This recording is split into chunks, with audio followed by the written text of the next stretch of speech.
Estamos con nuestra invitada a esta hora. Mucha atención porque hablemos de la ley de los institutos tecnológicos y también, por supuesto, de la carrera pública de los docentes. Bienvenida. ¿Qué tal? Está nuestra invitada Mariel Isabel León, directora de la Asociación de Institutos y Escuelas Superiores. ¿Contenta? Finalmente el Congreso...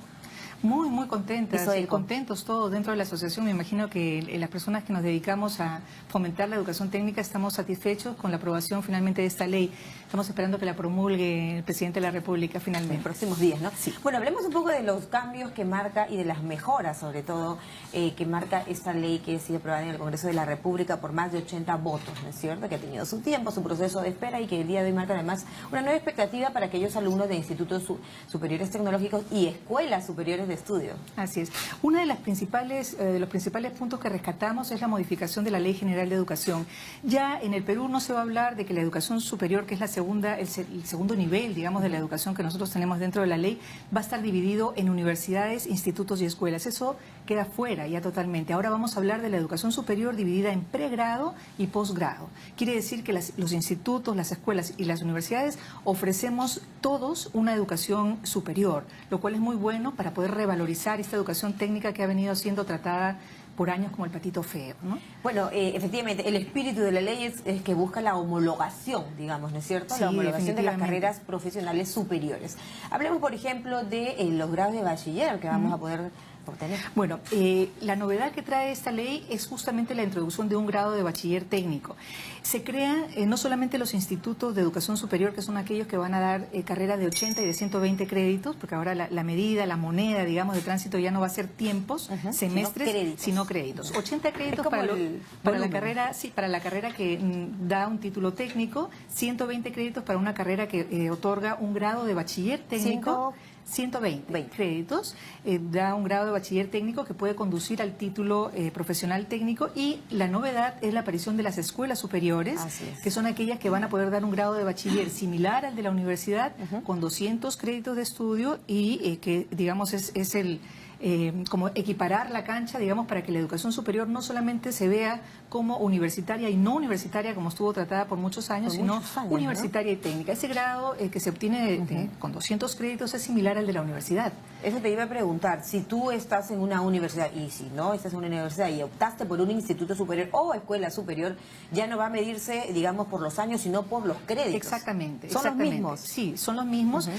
Digamos, la ley universitaria ha marcado algunas diferencias con respecto a estas nuevas escuelas que se crean en este texto de ley. Por ejemplo, en la ley universitaria se fija que una carrera de pregrado se ofrece con 200 créditos y con una duración de 5 años, marcado en la ley, con 2 semestres por año, que lo dice también la ley universitaria. En nuestro caso, se habla de las escuelas que ofrecen el grado de bachiller con 200 créditos, pero no se marca un tiempo calendario. Quiere decir que aquí va a primar la posibilidad de que el estudiante cree su propio itinerario. Digamos, que se matricule en las unidades didácticas, puede ser, y que estas unidades didácticas respondan a una determinada cantidad de créditos, con lo cual el avance que puede hacer de su carrera puede marcarse pues en 3 años o puede marcarse de repente en 4, en esta lógica, digamos, de escuelas con grado de bachiller, que es la novedad que trae la ley. Exacto. Y qué interesante, porque puedes además, igual si sales de un instituto superior, decir, soy efectivamente un profesional con un título. Antes no teníamos el bachiller, me parece. Bachiller no, pero sí habían títulos, sí. Sí, había título a nombre de la nación, por supuesto. Ahora, las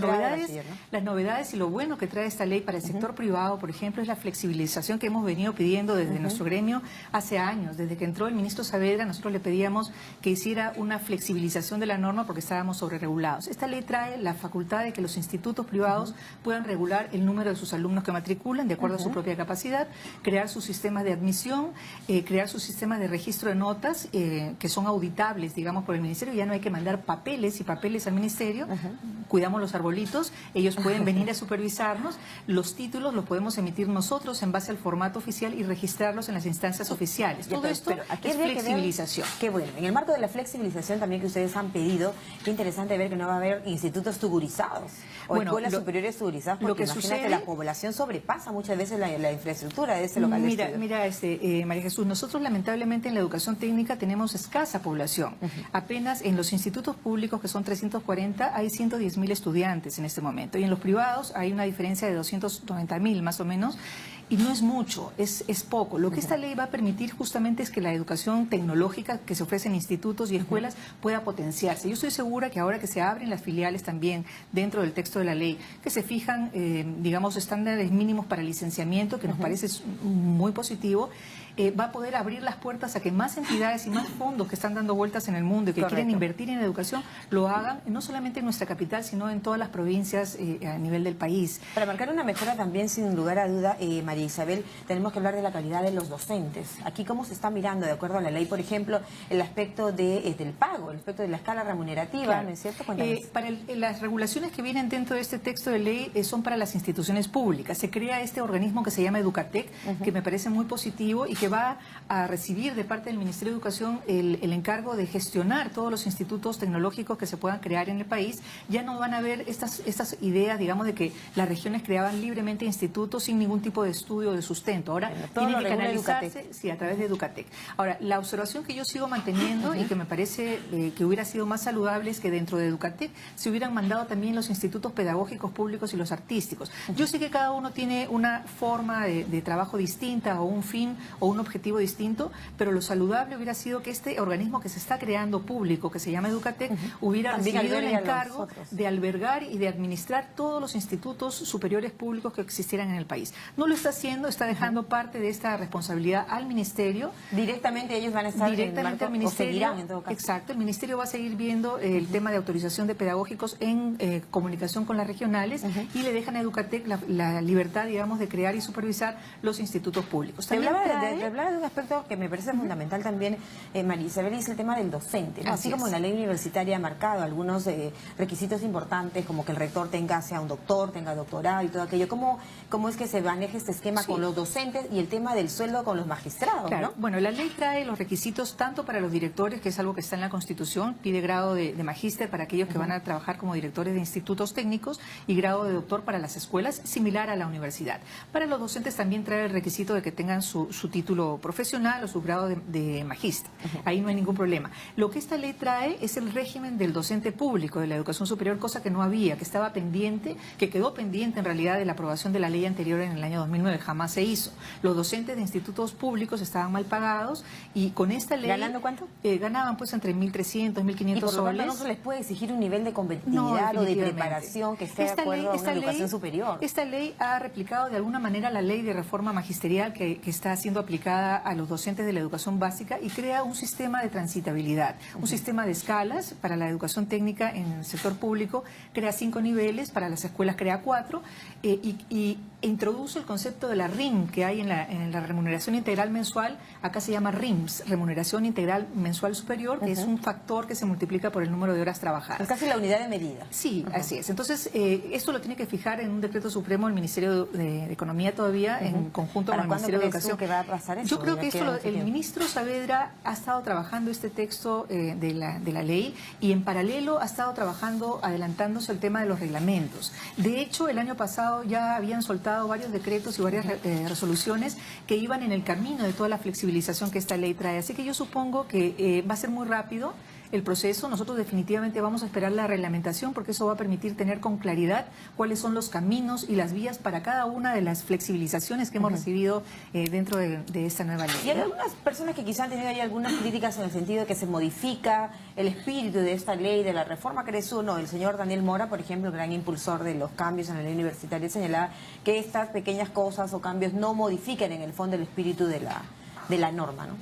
No, yo veo que la norma ha sido consensuada y los actores que tenemos injerencia de alguna forma en la educación superior técnica hemos venido, digamos, acordando que los puntos son razonables y si hay algo que afinar, bueno, se podrá afinar a futuro. Lo principal ahora es reglamentar la ley, someternos al proceso de tendremos el reglamento. Le da un plazo de 120 días, pero yo creo que va a ser más corto porque lo tienen prácticamente listo. Otra novedad, por ejemplo, y muy buena, es que los plazos se fijan en 90 días para el licenciamiento de institutos con silencio administrativo positivo, lo cual va a evitar que tengamos estas demoras que teníamos anteriormente de 2 o 3 años para aprobar carreras o para aprobar ¿no? sí, o para aprobar filiales, por ejemplo. ¿No? Yo creo que en términos generales es una ley que trae buenas noticias. Probablemente en el seno de la universidad no van a estar muy contentos porque se crea de alguna manera estas escuelas que podrían sentirse como una competencia para la universidad, pero finalmente somos todos, apostamos todos por la educación superior. No, y se amplía la oferta estudiantil, la oferta de educación superior. Sí, finalmente, exactamente, los beneficiados van a ser los estudiantes que ya no van a ver en desmedro de su propia calidad profesional y sus habilidades el optar por una carrera que tenga un corte técnico. ¿Y dónde van a funcionar? ¿Hay la posibilidad de tener, por ejemplo, locales propios o seguirán muchas veces de ellos en algunos locales de universidades? Ese tema de la infraestructura. Yo creo que para el sector privado, nosotros en el sector privado tenemos grandes institutos, no solamente los que siempre se mencionan, TecSoup, por ejemplo, sino hay otros institutos como los agremiados en Asiste Perú. Tenemos el Ignacio Loyola, muy grande, el IFB, el Cordon Bleu, una serie de institutos que van a poder tener presencia a nivel regional y, como digo, van a entrar nuevos capitales que van a apostar por la educación técnica privada. Más Lo formal, importante sobre todo. sí, es que el Estado invierta en la educación técnica. En este momento tenemos 340 institutos, según la web del Ministerio, públicos, que no están en las mejores condiciones. ¿A nivel nacional? A nivel nacional. Entonces, pareciera poco, ¿no? Muy poco, con 110.000 estudiantes. Entonces, y los jóvenes no estudian porque no tienen posibilidades económicas, según lo refieren en las encuestas que hay publicadas en el INEI. Entonces, el Estado tiene esta responsabilidad, tiene que mirar estos institutos públicos, repotenciarlos para poder mejorar la calidad de la oferta técnica. ¿El carnet universitario cómo se maneja? El carnet universitario está expedido, se mantiene, ¿no? Sí, se mantiene. Los institutos van a seguir manteniendo sus carnets también, que son tramitados a través de las direcciones regionales. Qué bueno, entonces buenas noticias. Lo interesante de esto es que va a devenir en las posibilidades que van a tener los estudiantes, los jóvenes, esperamos, ¿no?, que la cobertura de la educación superior en el país mejore para, digamos, el bienestar de nuestro país, el crecimiento. Se puede trabajar la en una AP tranquilamente, en una alianza pública-privada. Sí, pública-privada. Yo creo que eso va a tener que ser abierto para que haya, como digo, una mayor cobertura. Tenemos muy pocos jóvenes que estudian carreras técnicas, son 390.000 a nivel nacional, y yo creo que esta ley va a propiciar que haya un mayor número de actores que entren al escenario y un mayor número de jóvenes que en este momento o están sin hacer nada, hay como cerca de 1.600.000 ninis que ni trabajan ni estudian, que puedan ser enamorados para que vengan a estas escuelas o a estos institutos. Además el tema de los créditos te permite una flexibilidad en cuanto a tiempos, horarios, también me parece para aquellos jóvenes que por supuesto trabajan, ¿no? Exactamente, van a poder crear su propio itinerario y eso es muy positivo. Bueno, ese es del lado del estudiante, pero ahora del lado de las instituciones también tendrán que darse las facilidades y acomodarse un poco al tema de la demanda que van a tener. Sí, sin duda. Sí, yo estoy segura que, como digo, esta ley va a permitir bajar vallas que estaban muy altas burocráticamente hablando y permitir el flujo de inversión privada, que es lo que ha repuntado la educación superior en nuestro país. Es el objetivo y el gran beneficio se va a ver también en las regiones, ¿no?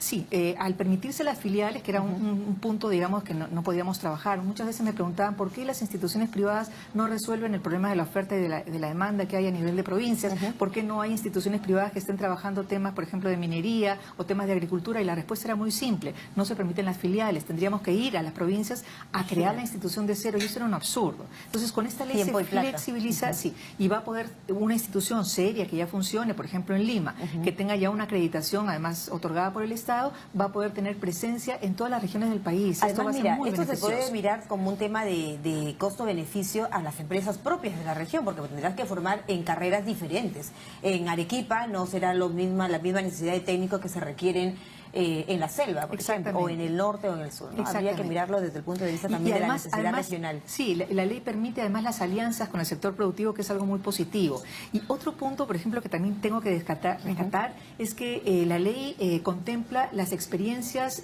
formativas en situaciones reales de trabajo. Este término difiere de lo que manda la ley de modalidades formativas, y es una forma de liberalizar la posibilidad de que los alumnos de instituciones técnicas puedan ir a hacer pasantías o estas experiencias, digamos, que no están todavía reguladas, sin la carga pesada que hay para las empresas en este momento, que significa pagarles un salario o medio salario a sus estudiantes, y que ha restringido la posibilidad de que los jóvenes accedan a las empresas y puedan consolidar su formación profesional. O sea que todas las salidas que están, digamos, previstas en esta ley son definitivamente positivas. Qué bueno, una buena noticia, y nos encanta saber sobre todo que va en beneficio de los jóvenes, de esos ninis, que son cuántos en el país, que ni estudian ni trabajan. ¿Entre qué edades? 1.600.000 son 18 y 24, ¿no? Entre 17 y 24 años. Es una lástima. Es una lástima. Hacia recuperarlos, enamorarlos y traerlos a estudiar. Tiene mucho que hacer acá, hay mucho que ver. Definitivamente, invertir en la educación técnica en nuestro país.